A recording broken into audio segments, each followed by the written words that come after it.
नमस्कार विद्यार्थी मित्रांनो, सह्याद्री इन्स्टिट्यूटच्या यूट्यूब चॅनलवर सर्वांचं पुन्हा एकदा मनापासून स्वागत आहे. बघा, आपण जे काही कंबाईनचे जे काही पूर्वपरीक्षा झालेले होते, MPSC कंबाईनचे पूर्वपरीक्षा, त्यांचं जे काही आहे गणित आणि बुद्धिमत्तेचं विश्लेषण, त्याची व्हिडिओची जी सिरीज आहे ती आपण यूट्यूबवर सुरू केलेली आहे. त्या सिरीजचा तिसरा पार्ट आज आपण बघणार आहोत. बघा, मागच्या व्हिडिओमध्ये आपण बघितलं होतं की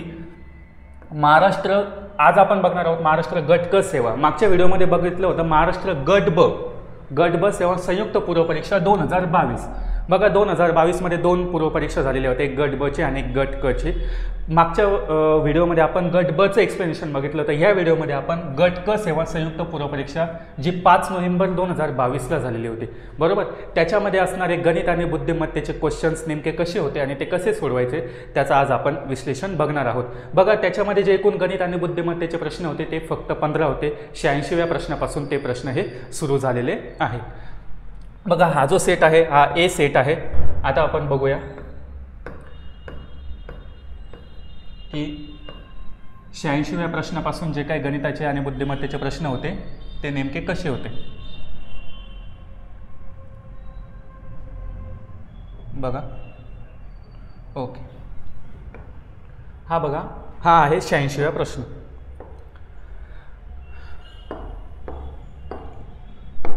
लक्ष द्या. आता अशा प्रकारचे प्रश्न या प्रश्नपत्रिकेमध्ये 2 किंवा 3 प्रकारचे प्रश्न दिसतात की ज्याच्यामध्ये आपल्याला एक विधान दिलेलं असतं आणि त्याच्यावरून आपल्याला निष्कर्ष, अनुमान वगैरे आपल्याला काढायचे असतात. असे जे विधान असतात आणि आपल्याला जो पेपर आहे तो फक्त 1 तासाचा पेपर आहे, बरोबर. त्यामुळे हे विधान पूर्णतः वाचून त्याच्यानंतर ऑप्शन वाचून आणि ते ऑप्शन त्या विधानाशी मॅच करतात का एवढं सगळं बघण्यासाठी तुम्हाला कमीत कमी 5 ते 7 मिनटं पाहिजे असतात, बरोबर. परंतु पेपर हा 1 तासाचा असल्याने तुम्ही अशा प्रश्नांकडे दुर्लक्ष करून इतर जे काही प्रश्न तुम्हाला सोडवता येतात ते जर बघितले तर अति चांगले ठरेल. परंतु जर इन केस तुम्हाला वेळ पुढे वेळ थोडा 10 मिनटं 15 मिनटं जर शिल्लक राहिले तर तुम्ही असे प्रश्न सोडवण्यासाठी बघू शकतात. परंतु हे पहिल्यांदा तुम्ही सोडवू नका, अशी माझी तुम्हाला एक सजेशन असेल. त्याच्या आधी तुम्ही जेवढे काही क्वेश्चन तुम्हाला सोडवता येतात गणित आणि बुद्धिमत्तेचे तेवढे सोडवण्याचा प्रयत्न करा. परंतु आता इथे मी सांगताना मात्र तुम्हाला हा प्रश्न समजावून सांगणार आहे. बघूया आपण काय आहे. उपलब्ध दिलेल्या विधेतून म्हणजे विधानांतून, लक्षात ठेवा, एका शहरातील रस्त्यांवरील विविध वर्गवारीच्या वाहनांच्या परिणामी झालेले प्रदूषण, म्हणजे वाहनांचे प्रदूषण जे काही झालेले आहे ते पुढील प्रमाणे उघड झालेले आहेत. आता ते वाहनांचं जे काही प्रदूषण आहे ते कसं उघड झालं ते आपण बघूया. खाजगी हा शब्द महत्त्वाचा आहे. खाजगी 4 चाकी गाड्या, प्रायव्हेट 4 व्हीलर्स गाड्या सर्वात जास्त प्रदूषण करत आहेत. कोणत्या? फक्त प्रायव्हेट 4 व्हीलर्स, 2 व्हीलर्स नाही, 3 व्हीलर्स नाही, बाकीच्या कोणत्याच नाहीत, फक्त प्रायव्हेट 4 व्हीलर काय करत आहेत, जास्त प्रदूषण करतात. त्याच्या खालोखाल बस. आता इथे बस दिलेली आहे का प्रायव्हेट की गव्हर्नमेंट? नाही, फक्त दिलं आहे बस, ट्रक व शेवटी 2 चाकी वाहने काय करत आहेत, प्रदूषण करत आहेत. फक्त 2 चाकी वाहने नंतर शेवटी प्रदूषण करत आहेत. आता त्यांनी काय सांगितलं, वरील विधानांच्या आधारे किंवा विधेच्या आधारे काढता येणारा निष्कर्ष किंवा पर्याय निवडा. बघा, आता मॅच होतो का काय बघूया आपण. शहरांच्या रस्त्यांवर धावणाऱ्या दुचाकी म्हणजे 2 व्हीलर वाहनांची संख्या 4 चाकी वाहनांच्या संख्येपेक्षा कमी आहे. इथं वाहनांची संख्या वगैरे काही दिलेलं आहे का की वाहनांची संख्या जास्त आहे वगैरे? त्यांनी फक्त सांगितलं 4 व्हीलर, ज्या काही प्रायव्हेट 4 व्हीलर आहे त्या सर्वात जास्त प्रदूषण करतात, एवढंच त्या विधानामध्ये सांगितलं. त्यांनी असं सांगितलं की प्रायव्हेट 4 व्हीलरची संख्या इथे जास्त दिसते की 2 व्हीलरची संख्या जास्त आहे, 3 व्हीलर नाही, असं काहीच तिथे त्यांनी दिलेलं नाही. म्हणून इथे 4 चाकी वाहनांच्या संख्येपेक्षा कमी आहे हे विधान ह्या ज्या काही आहे निष्कर्षाला किंवा ज्या काही विधानाला ते मॅच करतं का? नाही करत, कारण तिथे वाहनांची संख्या दिलेली आहे ना, इथे आपल्याला प्रदूषणाबद्दल भाष्य केलेलं आहे. एका खाजगी वाहनांमुळे होणारे प्रदूषण कोणत्याही एका बसमुळे होणाऱ्या प्रदूषणापेक्षा जास्त आहे. काय आहे?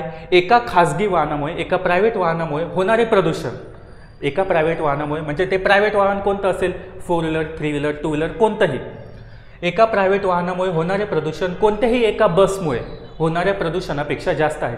हो, प्रायव्हेट वाहनाचं आहे जास्त, परंतु इथे आम्हाला काय दिलेलं आहे की खाजगी प्रायव्हेट 4 व्हीलर यांचं प्रदूषण जास्त आहे.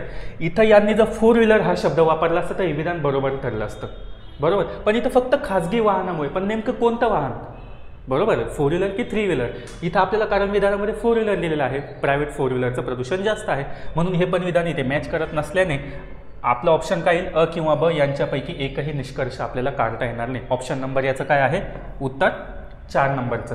परत एकदा सांगतो, तुम्हाला जर हा प्रश्न जमत असेल तर शेवटचे काही मिनटं शिल्लक असेल तर हा प्रश्न सोडवा, अदरवाईज तुम्ही पुढे जाऊ शकता. बघा नेक्स्ट, याचं उत्तर 4 नंबरचं होतं. आता आपण 87 नंबरचा प्रश्न. अशा प्रकारचा प्रश्न आपण कदाचित 2023च्या प्रश्नपत्रिकेमध्ये बघितलेला दिसतोय आपल्याला, किंवा 2022च्या. परंतु अशाच प्रकारचा प्रश्न आहे, खांबांचा प्रश्न आहे. तो मी तुम्हाला सांगितलं होतं की ज्यावेळेस खांबांची संख्या असते त्यावेळेस जर आपल्याला अंतर मोजायचं असेल तर पहिला खांब आपल्याला सोडून द्यावा लागतो, आणि ज्यावेळेस एकूण खांब विचारले तर एकूण खांब प्लस पहिला खांब असं आपल्याला धरायचं आहे. त्याचं उलटं जसं तिथं दिलेलं असेल तसं. आता बघा, नियमित अंतरावर दिव्याचे खांब आहे. रस्त्यावरून एक व्यक्ती चालली आहे. पहिल्या खांबापासून 4थ्या खांबापर्यंत पोहोचण्यास व्यक्तीला किती मिनिटं लागत आहे, 6 मिनिटं. कधी, पहिल्या खांबापासून 4थ्या खांबापर्यंत 6 मिनिटं लागत आहे. याच गतीने ती व्यक्ती सतत 20 मिनिटं चालली. आता ती व्यक्ती किती मिनिटं चालली, 20 मिनिटं सतत चालली, तर ती कितव्या स्तंभापाशी असेल. आलं लक्षात. आता बघा इथे डायग्राम काढू आपण. एक, हा पहिला खांब दिसतो, दुसरा, तिसरा, चौथा. का बरं मी 4 खांब काढले, कारण पहिल्या खांबापासून 4थ्या खांबापर्यंत त्या व्यक्तीला 6 मिनिटं लागत आहे. म्हणजे बघा इथून ते इथपर्यंत, बरोबर ना, 6 मिनिटं लागत आहे ना इथे. मग मला सांगा या दोघांमध्ये किती अंतर असेल. इथे 2, इथे 2, इथे 2, बरोबर. 2 खांबांमधलं अंतर किती झालं, 2-2 मिनिटाचं. म्हणजे पहिल्यापासून 4थ्यापर्यंत 6 मिनिटं इथपर्यंत, बरोबर. मग मला सांगा एक अंतर जर 2 मिनिटाचं आहे, एक अंतर 2 मिनिटाचं, किती मिनिटं चालली, 20 मिनिटं. मग आपण समजा 20/2 केलं ते एकूण किती खांब आले, 10 खांब. लक्षात घ्या, इथं ऑप्शनला 10 आहे, अजून आपलं गणित संपलेलं नाही. तुम्हाला सांगितलं 10 खांब. परंतु अंतर मोजताना आपण पहिला खांब गृहीत धरतो का, नाही. अंतर मोजताना आपण दुसऱ्या खांबापासून अंतर मोजतो, बरोबर. आपण मागच्या 2023च्या एक्सप्लेनेशनमध्ये बघितलं. मग आता एकूण अंतरांचे 10 खांब प्लस पहिला खांब म्हणजे एकूण किती खांब झाले, ते 11 खांब.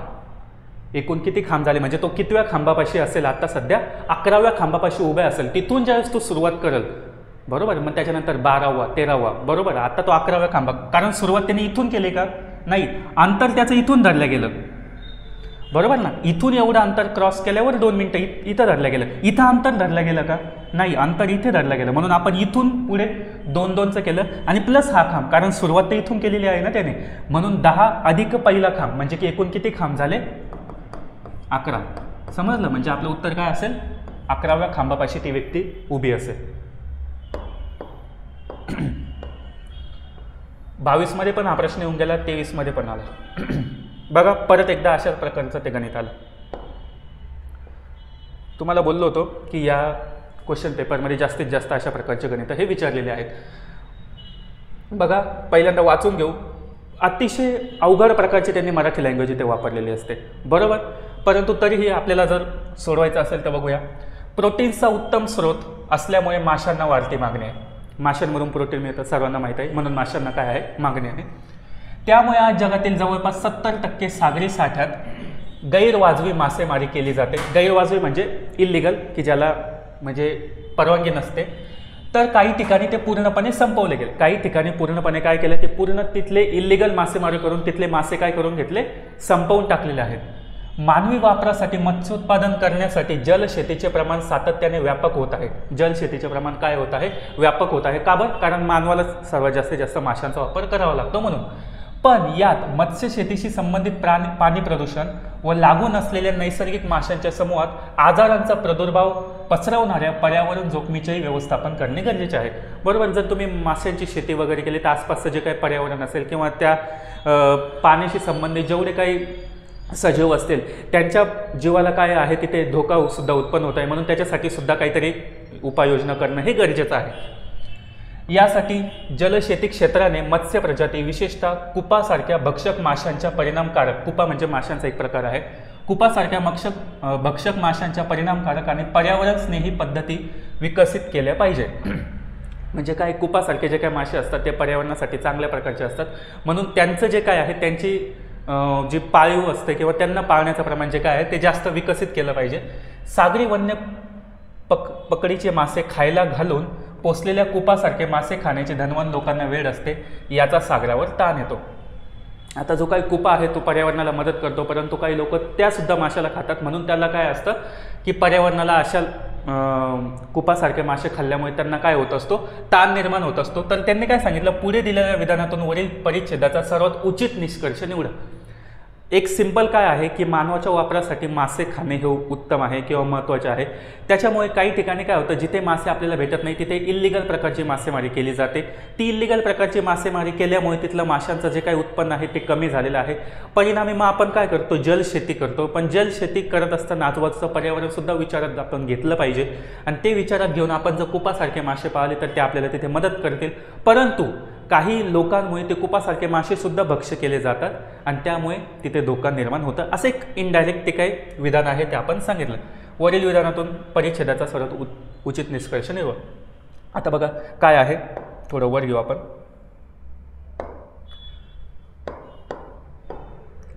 पर्यावरण समस्या टाळण्यासाठी दीर्घकाळासाठी लोकांना पूर्ण शाकाहार सवयीचा करून घ्यायला पाहिजे.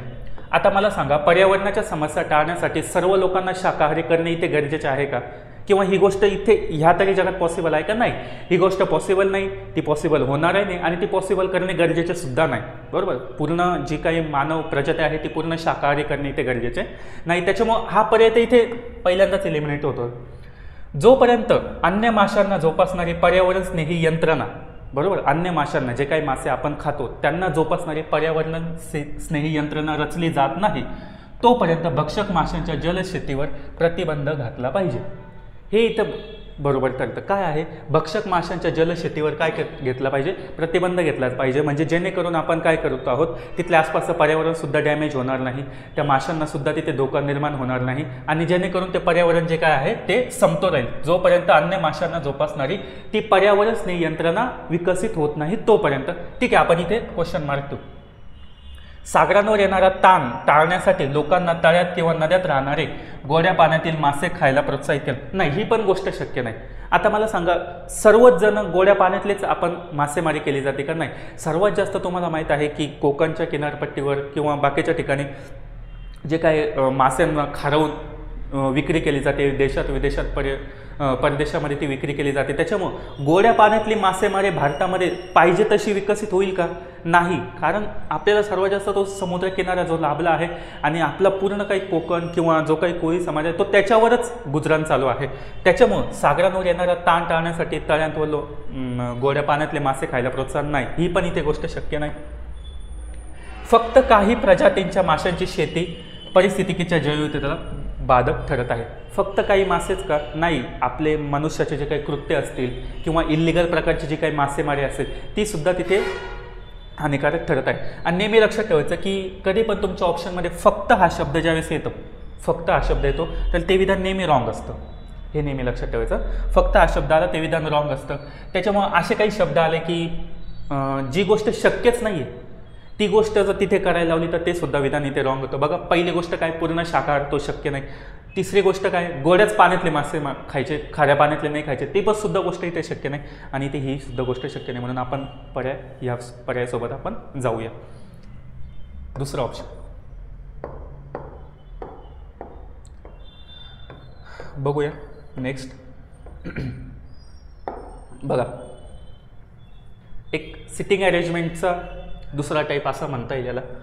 अशोकने मोहनपेक्षा उंच उडी मारली, परंतु त्याने चेतनपेक्षा उंच उडी मारली नाही. नरेशने कृष्णापेक्षा उंच उडी मारली, परंतु त्याने मोहन एवढी उडी मारली नाही. तर उंच उडीचा उतरता क्रम किती, म्हणजे मोठ्यापासून लहानापर्यंत आपल्याला क्रम. आपण पहिल्यांदा उडी बघून घेऊ. अशोकने काय केलं, मोहनपेक्षा उंच उडी मारली. आता मी इथे बघा अशोक लिहितो, हा अशोक.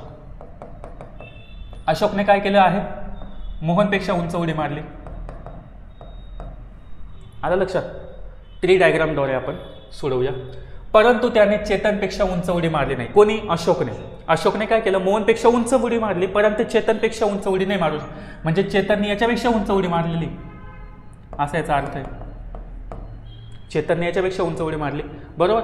म्हणजे सर्वात उंच उडी कोणाची झाली? चेतनची. बघूया, अजून आपण ठरलेलं नाही. नरेशने कृष्णापेक्षा उंच उडी मारली. आता इथे कळत आहे का आपल्याला नरेश आणि कृष्ण कुठे असेल?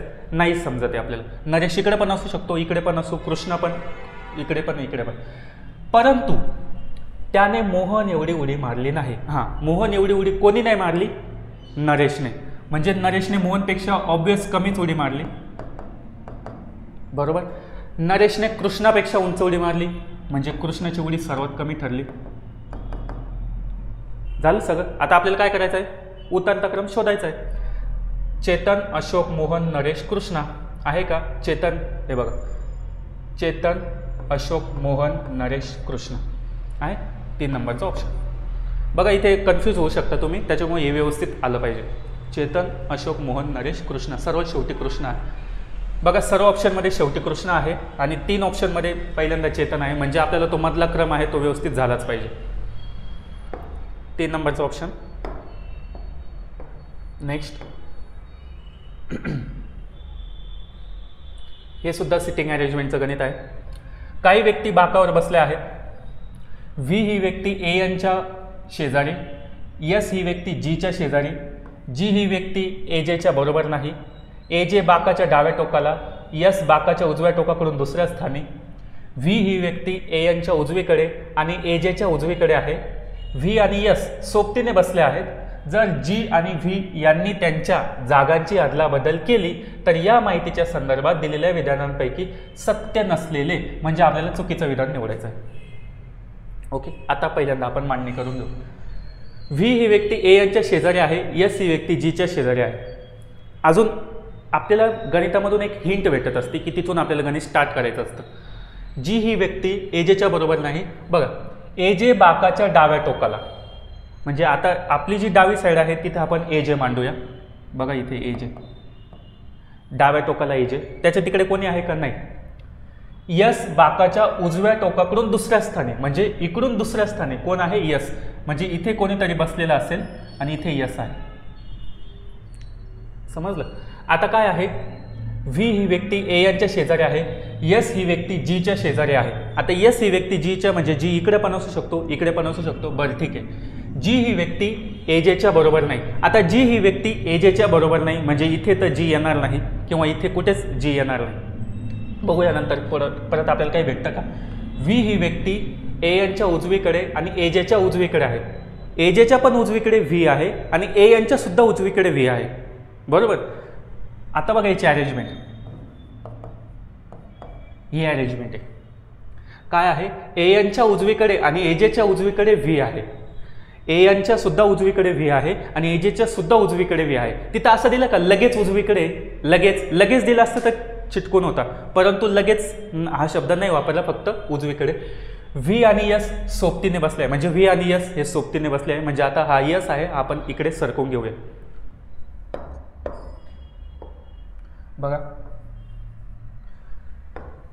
आता जो काही यस आहे तो आपण इकडे सरकवू, कारण व्ही आणि यस सोबत आहे, इथे आहे. आणि रिकामी जागा कोणाची आहे? यस जीच्या शेजारी आहे ना, इथे जी. अजून काही मांडायचं आहे का? ए जेच्या उजवीकडे व्ही यस सोबतीने बसले आहे. जी आणि व्ही यांनी त्यांच्या जागांची अदलाबदल केली. आता जी आणि व्ही यांनी त्यांच्या जागांची काय केली आहे? अदलाबदल. ही झाली प्रॉपर अरेंजमेंट. आता काय झालं? जी आणि व्हीची जागा अदलाबदल झालेली आहे. बघूया आता अदलाबदल करून. आता ही झाली अदलाबदलची जागा, आपण इथे लिहू ए जे. कोण बदलत आहे? जी आणि व्ही. जीच्या जागेवर व्ही आणा, व्हीच्या जागेवर जी आणा. इथं जी लिहिल, यस, आणि इथं व्ही, बरोबर.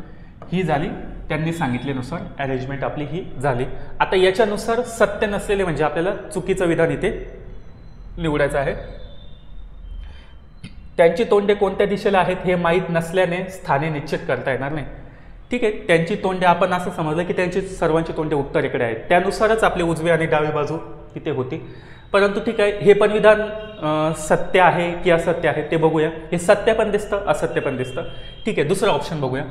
जी मधल्या स्थानावर आहे. जी बघा मधल्या स्थानावर आहे, इथे 2 जण, इथे 2 जण. जी मधल्या स्थानावर आहे म्हणजे हे विधान बरोबर आहे. व्ही टोकाच्या स्थानावर आहे. बघा व्ही टोकाच्या स्थानावर दिसतोय आपल्याला, हे सुद्धा विधान बरोबर आहे. AN दोनापैकी एका टोकापासून दुसऱ्या स्थानी आहे. AN हा दोघींपैकी एका टोकापासून दुसऱ्या स्थानी आहे. बघा या टोकापासून दुसऱ्या स्थानी AN दिसतोय, हे सुद्धा विधान राईट आहे. मग रॉंग विधान कोणतं असेल? हे. म्हणजे आपलं खरं आन्सर काय असेल? हे 1 नंबरचा आन्सर काय आहे? त्यांची तोंडे कोणत्या दिशेला आहे माहीत नसले नाही, त्यांची तोंडे आपल्याला माहीत आहे उत्तरेकडेच आहे, त्यानुसार अरेंजमेंट ही ठरलेली आहे. म्हणजे पहिलं विधान काय आहे? रॉंग आहे. बघूया नेक्स्ट क्वेश्चन. बघा, वारंवार तुम्हाला सांगत असतो माणूस, मजूर, दिवस प्रश्न येणारच ते प्रश्न. जर एक काम 10 माणसे दर दिवशी 2 तास याप्रमाणे 5 दिवसात पूर्ण करतात. इथे तास दिले, माणूस दिले, दिवस दिले. तेच काम 2 माणसे दिवसातून 5 तास करतील, त्यांना किती दिवस लागतील? लक्षात ठेवा, तुम्हाला तो काही आहे मसाल्याचा प्रकार माहीत आहे, MDH बरोबर, तोच इथे फॉर्म्युला आहे. काय करायचं?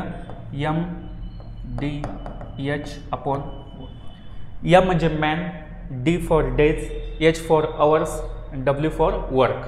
लक्षात आलं? Is equal to MDH. आता इथे जे काय आहे, इथे जो काही पहिली जी गिवन दिलेलं असेल त्याचा इथे मांडणी करा, नंतरची मांडणी इकडे करा. पहिल्यांदा किती माणसं दिलेले आहेत बघा? 10.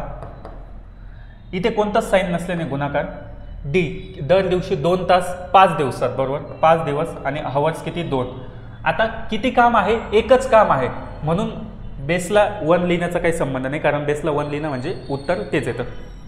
इज इक्वल टू परत एकदा, आता किती आहे? 2 माणसे गुणिले दिवस काय आहे? दिवस आपल्याला काढायचे आहेत, आणि आवर्स किती आहे? 5. ही झाली मांडणी. जे इकडे गुणाकाराच्या स्वरूपात आहे ते इकडे जाताना भागाकार होईल, तिकडे फक्त D राहील.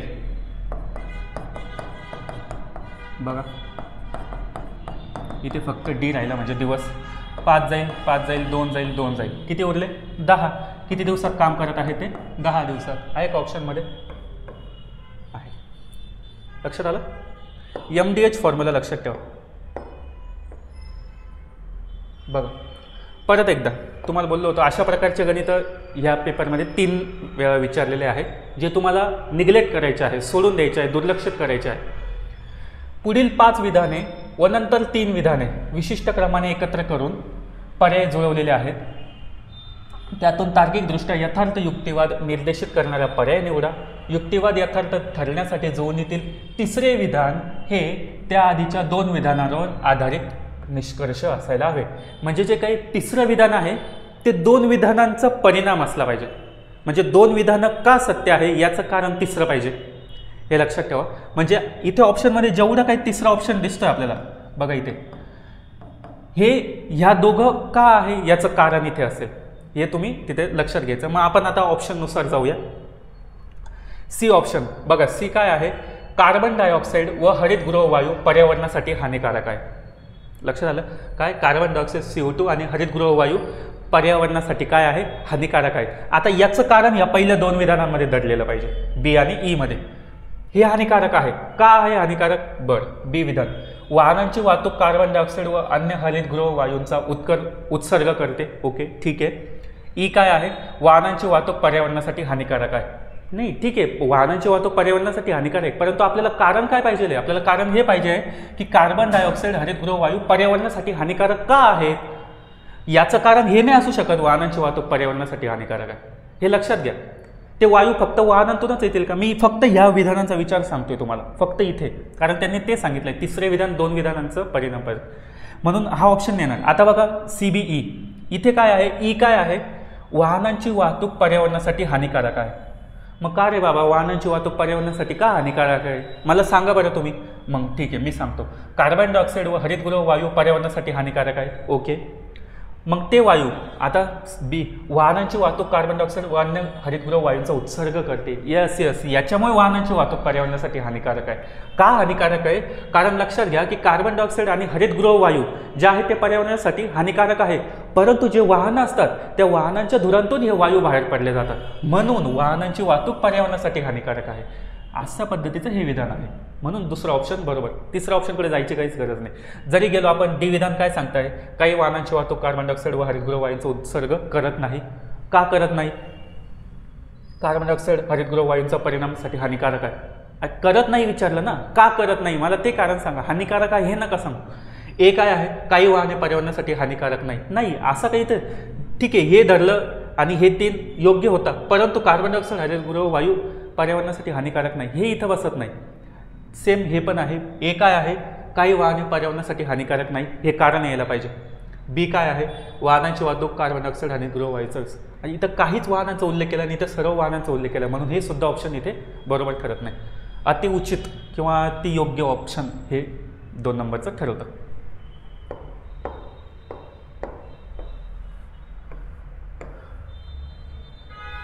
बघा, सिरीज नेहमी क्वेश्चन असतातच त्याच्यावर. सर्वात पहिल्यांदा यांचे जे काही गॅप आहे ते बघून घ्या. बघा, 32 आणि 33 मध्ये जो गॅप आहे एकाचा आहे.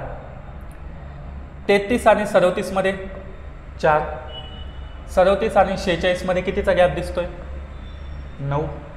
याच्यात कितीचा दिसतोय, आलं ना तुमचं उत्तर. 1चा वर्ग, 2चा वर्ग, 3चा वर्ग, 4चा वर्ग. मग पुढचा गॅप काय असेल, 5चा वर्ग किती आहे, 25. म्हणजे याच्यात आणि कोणत्या तरी संख्येमध्ये 25चा गॅप, म्हणजे 62 अधिक 25 करा. आहे का 2 नंबरचा ऑप्शन.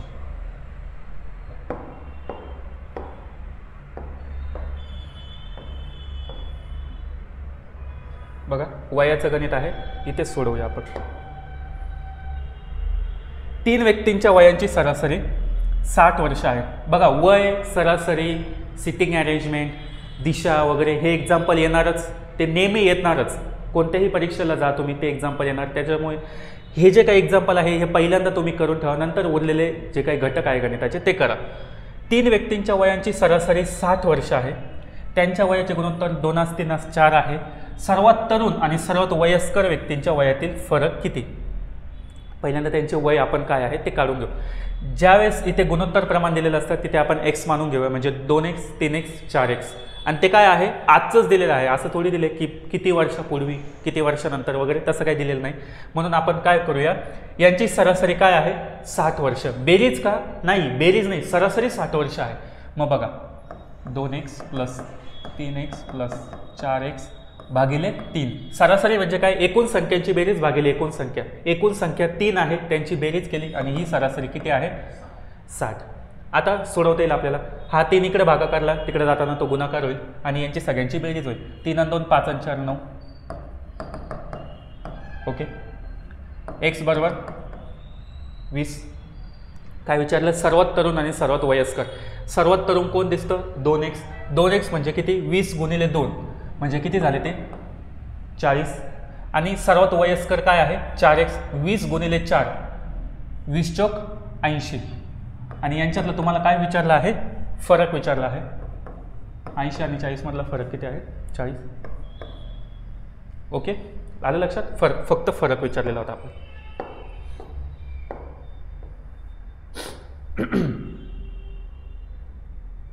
अच्छा, लक्षात घ्या. काय आहे गणित, रस्त्यावरच्या विक्रेतीने एके दिवशी तिच्याकडील बाहुल्यांच्या निम्म्याहून 2 बाहुल्या अधिक विकल्या, म्हणजे निम्मे करून 2 बाहुल्या अधिक विकल्या. दुसऱ्या दिवशी तिने तिच्याकडे असलेल्या बाहुल्यांच्या निम्म्यापैकी 2 बाहुल्या कमी विकल्या, म्हणजे निम्मे करून 2 बाहुल्या कमी विकल्या. तिच्याकडे 26 बाहुल्या शिल्लक राहिल्या, म्हणजे उरल्या. सुरुवातीला तिच्याकडे असलेल्या बाहुल्यांची संख्या निवडा. सुरुवातीला तिच्याकडे किती बाहुल्या होत्या. आपण या गणिताला ऑप्शनवरनं जो सर्वात सोपा ऑप्शन असेल तिथून सुरुवात करूया. याच्यातला सर्वात सोपा आपल्याला कॅल्क्युलेशनला सोपा ऑप्शन आपल्याला 100 दिसतोय. आपण असं पकडू की सुरुवातीला तिच्याकडे 100 बाहुल्या होत्या. उत्तर काय आलं पाहिजे, 26 बाहुल्या शिल्लक पाहिजे. आता लक्षात घ्या, सुरुवातीला मी पकडल्या तिच्याकडे 100 बाहुल्या. काय केलं, एके दिवशी तिच्याकडील बाहुल्यांच्या निम्म्याहून 2 बाहुल्या अधिक विकल्या, म्हणजे 100चे निम्मे केले आपण 50 आणि त्याच्याहून 2 बाहुल्या अधिक, म्हणजे 50 + 2 किती झाले, 52. 52 बाहुल्या त्याने काय केल्या, विकल्या. म्हणजे पहिल्या दिवशी बघा, पहिल्या दिवशी तिने किती विकल्या, 52. मग सांगा मला, 100 मधून 52 विकल्या म्हणजे किती उरल्या. दुसऱ्या दिवशी तिच्याकडं 48, बरोबर. आता दुसऱ्या दिवशी तिच्याकडे बघा, इथे आपण लिहू 48 उरल्या. आता दुसऱ्या दिवशी बघू ती काय प्रोसेस करते. 48 उरल्या तिच्याकडे. दुसऱ्या दिवशी तिने तिच्याकडे असलेल्या बाहुल्यांच्या निम्म्यापैकी 2 बाहुल्या कमी विकल्या. 48चे तुम्ही काय करा, निम्मे करा, किती झाले 24. आता त्याच्यापैकी 2 बाहुल्या कमी म्हणजे निम्म्याच्या 2 बाहुल्या कमी म्हणजे 24 मधून 2 गेले, किती उरले 22. म्हणजे त्यांनी काय केलं 22 बाहुल्या विकले. किती उरल्या आता 48 मधून 22 विकल्या, उरले किती 26. बघा 48 मधून 22 विकल्या,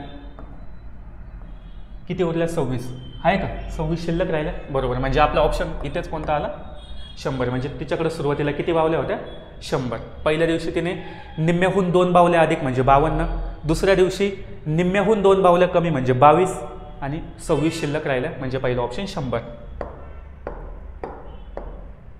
96 नंबरचं गणित बघ, येणार अशा प्रकारचे गणित येणार, गुणोत्तर प्रमाण वगैरे असे गणित येणार म्हणजे येणार. लक्षात ठेवा, 2 संख्यांचे गुणोत्तर 3:4 प्रमाणात आहे, त्यांच्या वर्गांची बेरीज 400 असेल तर त्या संख्या कोणत्या. इथे गुणाकारमध्ये खूप जणांचं कन्फ्युजन होऊ शकतं, इथे चुकण्याचे प्रमाण हे जास्त आहे. बघा 3:4 प्रमाणात आहे आणि गुणाकार दिलेला आहे. आता तुम्हाला सांगितलं की जिथे गुणोत्तर असेल तिथे आपण x मानतो. गुणाकार बघा 3x गुणिले 4x इज इक्वल टू किती आहे गुणाकार. आता काय आहे त्यांच्या वर्गांची बेरीज म्हणजे इथं वर्ग इथं वर्ग, 3x वर्ग गुणिले 4x वर्ग इज इक्वल टू 400. बरोबर इथपर्यंत. आता 3चा वर्ग किती झाला 9, xचा वर्ग जसा आहे तसाच राहिला. वर्गांची काय आहे इथे बेरीज, आपण गुणाकार लिहिला तिथे बेरीज. बघा वर्गांची बेरीज 9x वर्ग अधिक 4चा वर्ग 16 x वर्ग 400. इथं पण x वर्ग इथं पण x वर्ग, दोघांची बेरीज होईल 16 आणि 9 25. 25 इकडे गुणाकाराच्या स्वरूपात आहे, तिकडे जाताना तो भागाकार होईल. x वर्ग बरोबर 400 भागिले 25. बघा याचं उत्तर काय येईल, समजा 5 5 48, 5 5 25, 5 1 5 3 5 36, एक्स स्क्वेअर काय आला 16. मग एक्सची व्हॅल्यू काय येईल 4, एक्सची व्हॅल्यू 4 आली. तर त्यांनी काय सांगितलं त्या संख्या कोणत्या, मग ती संख्या कोणती होती, पहिली संख्या 3x होती म्हणून 3 गुणिले 4 12. दुसरी संख्या काय होती 4x,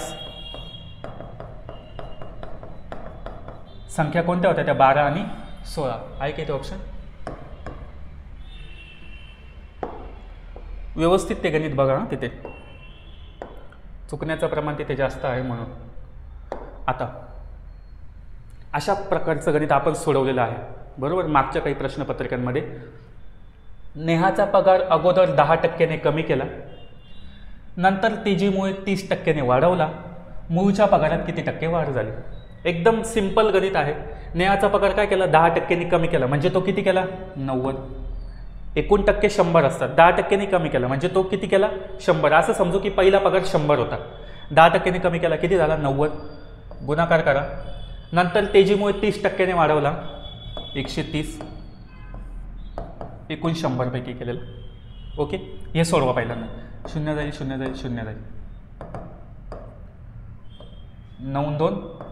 हां किती झाला तो पगार 117. त्यांनी काय सांगितलं की किती टक्के वाढ झाली. पहिल्यांदा होता तो 100, नंतर तो झाला 117 म्हणजे किती टक्क्याने वाढ झाली 17. आहे का. ओके काही कोणताही फॉर्म्युला वापरू नका, काहीच नका. कितीने कमी केला किती जास्त केला भागिले 100 करा, गुणाकार करा, उत्तर येऊन जाईल.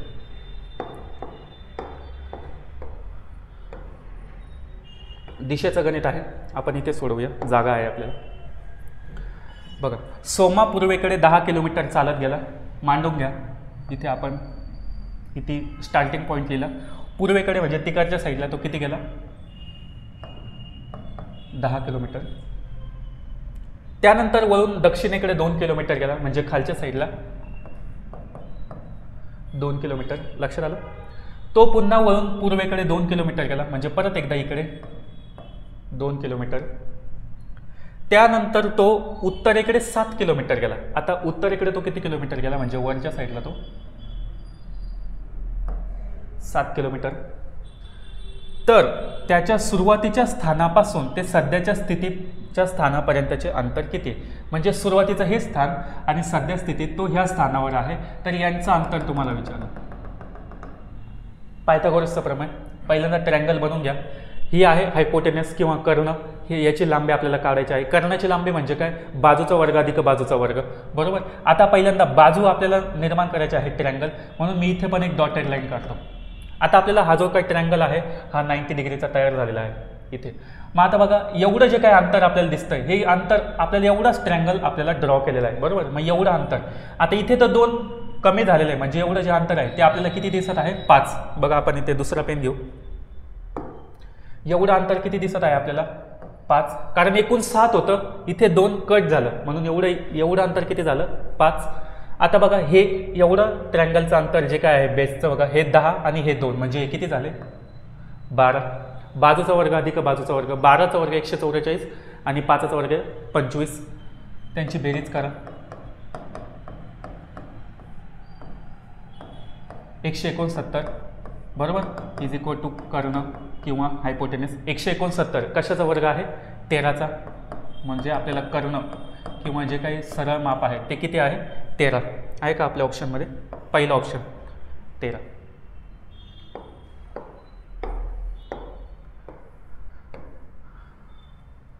ओके. फरकावर गणित येणारच. फरक, सरळ व्याज याच्यावर जास्तीत जास्त फरक, या घटकावर जास्तीत जास्त गणित येतं, त्याच्यामुळे तो लक्षात ठेवा तुम्ही. फरक आता काय आहे, जर एक रक्कम 10% दराने 2 वर्षासाठी ठेवली, त्यावर मिळणाऱ्या सरळ व्याज व चक्रवाढ व्याज यातील फरक 750 रुपये आहे, तर ती रक्कम कोणती. मग अशा वेळेस सरळ व्याजचा फॉर्म्युला एकीकडे आणि एकीकडे चक्रवाढ व्याजचा फॉर्म्युला, दोघांमधली वजाबाकी, असं करायचं नाही. सरळ सरळ फॉर्म्युला आहे याच्यासाठी. बघा लक्षात राहील, तुम्ही जास्तीत जास्त याच्यासारखे 4-5 गणितं सोडवले तर तो फॉर्म्युला लक्षात राहील. बघा फरक कशाचा फॉर्म्युला आहे, रक्कम, फरक गुणिले 100 भागिले दर आणि त्याच्यावरल्या वर्ष. फरक गुणिले 100 भागिले दर वर्ष. बघा फरक दिलेला आहे का आपल्याला, 750. 100 दर किती आहे, 10 आणि वर्ष किती आहे, 2. याच्यावर 2 लिहिले. हे सोडून घेऊ, 10 × 10 10 10 100. 750 इथे काय आहे, 10चा वर्ग, म्हणून 750 गुणिले 100 किती आलं, 750 आणि त्याच्यावर 2 शून्य द्या. रक्कम किती आली, 75,000 आहे का, 75,000 रुपये.